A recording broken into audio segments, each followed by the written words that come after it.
most cases you'll find that friends and family puts in money because they have a lot of faith and trust in you, and they don't mind you failing, but they don't mind you failing for the right reasons.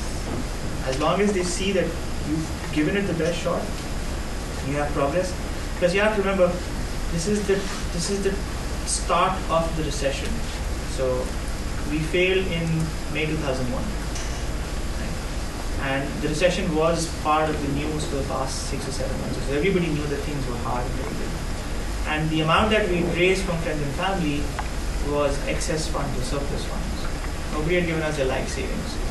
We to get to a first beta customer, a completely rolled out technology platform in production, 4 full-fledged courses on corporate finance, including a basic course on valuation, a basic course on understanding corporate finance, a basic course on credit process and borrowing money from banks, basic course on financial projection, and 4 case studies. So we did all of this in I think 12 months or so with less than $70,000 in funding. So it wasn't enough. If you add the opportunity cost, if you add the all-in cost of what was actually created, it was more like $1 million.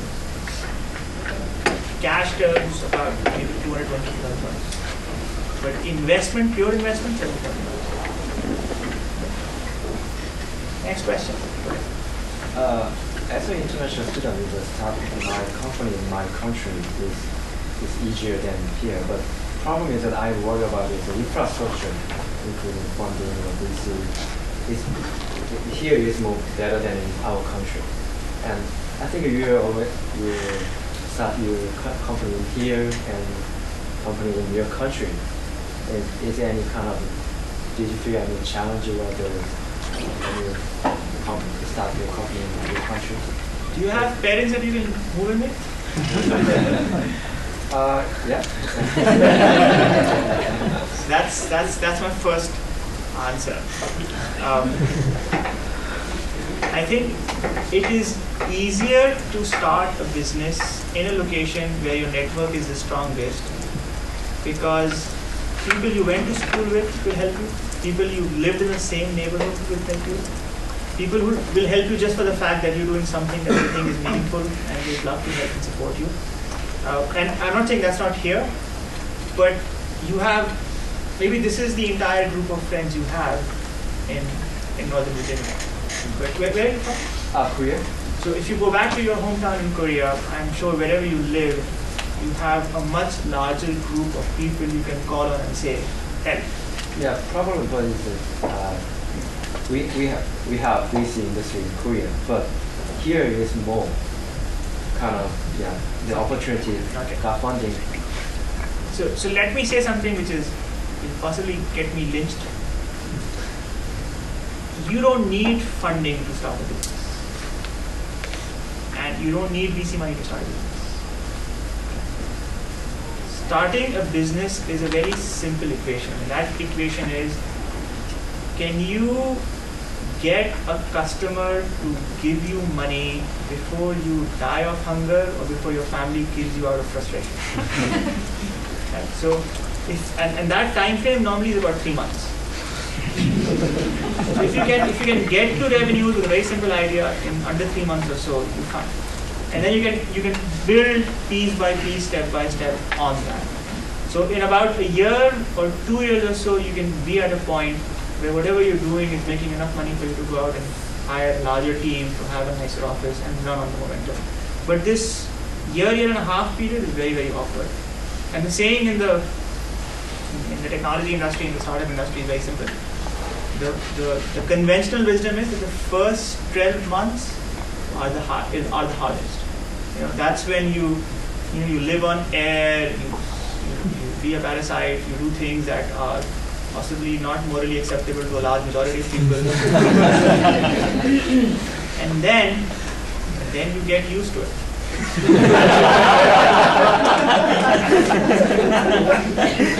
Alright, next question. Do you think there's such a thing as a part-time entrepreneur? No.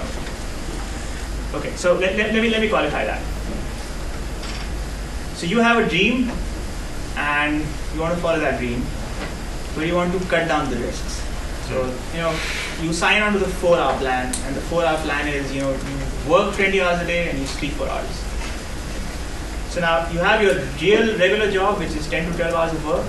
You have another 8 hours left, and you use those 8 hours to get your idea, your concept or business to a point where it's worthwhile for you to take the jump. Right? So that I can live with. That you can do. But if you have a business that's gotten to a certain stage, and you're thinking, I'm going to hire somebody to run this, and I'm going to look at this part-time, or I'm going to do my real job and run this part-time, I think you last maybe 12 months or so. Then you just start.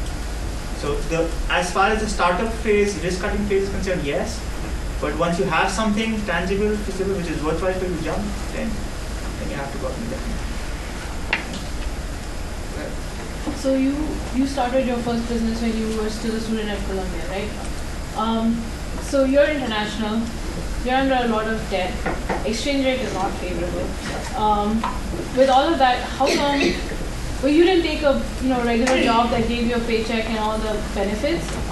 So what was going on there? Is it just that your risk appetite was huge, or was it just that you had this idea that you felt was completely unchallengeable? How did you make that decision to? Can I be shameless here? Yes. Are you married? No. So I lived off my wife. She had a job, or she was smart enough to get a job, and that paid well for the first 12 months. Then I think, I spoke about the reality distortion thing. So the way it started is I had 2 offers out of school.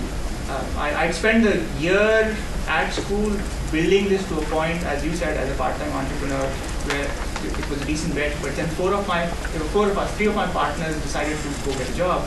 I said to myself, I'm not going to do this by myself. So I came home for Christmas, and I'm sitting down having a conversation with a family friend who said, so what are you doing after school? And I say, I have 2 job offers. One's in Florida, which is too hot. One is in New York, which is decent. So I'm thinking of doing New York. And he goes, and what else? And I had this business plan that I wrote that looks decent, that's interesting, but I had 3 partners and they're not doing this, so I'm going to let it be. He says, what are you doing there? I said, I did ABCD. I said, all right. Let me ask you this. So the offer that you have, how much is it? I said, it's about $100,000. So how much is that after taxes? I said, about $68,000 and change. He goes, so let me get this right. You want to walk away from a shot at $100 million for $68,000 after taxes? You've gone to business school? And that conversation turned it. So that was the start of the reality distortion field, and from that point onward, I never felt broke. I felt like a multimillionaire who had a business plan that was worth $100 million. And so when it broke, when the field broke, and I looked at what I'd done, I really asked myself that, what were you thinking? Now, luckily enough, my wife and my parents and my mothers have never asked that question, but I've asked that question. Did I answer your question? Yeah, you did. Well, kind of to be an entrepreneur, don't you have to have a little bit of a sense of reality distortion? I mean, I understand you got to have the humility to lead people, and you also can't be in denial to recognize when something's failing. But at the same time, when people are telling you no, no, no, no, no, you have to be able to say, yeah, I'm going to do it. Absolutely. Or what was it like? Was it just smooth sailing for you? I mean, is that why? So you had people kind of laughed earlier about when you were talking about, I went out there, I was arrogant, whatever. It's like, don't you have to be a little arrogant to believe that you can do it better than anybody else? And if you don't believe that, then why not just let somebody else do it? So what you just said, the last statement, is most of you who will start a firm or a business or a startup, most of you will start it in a moment of anger.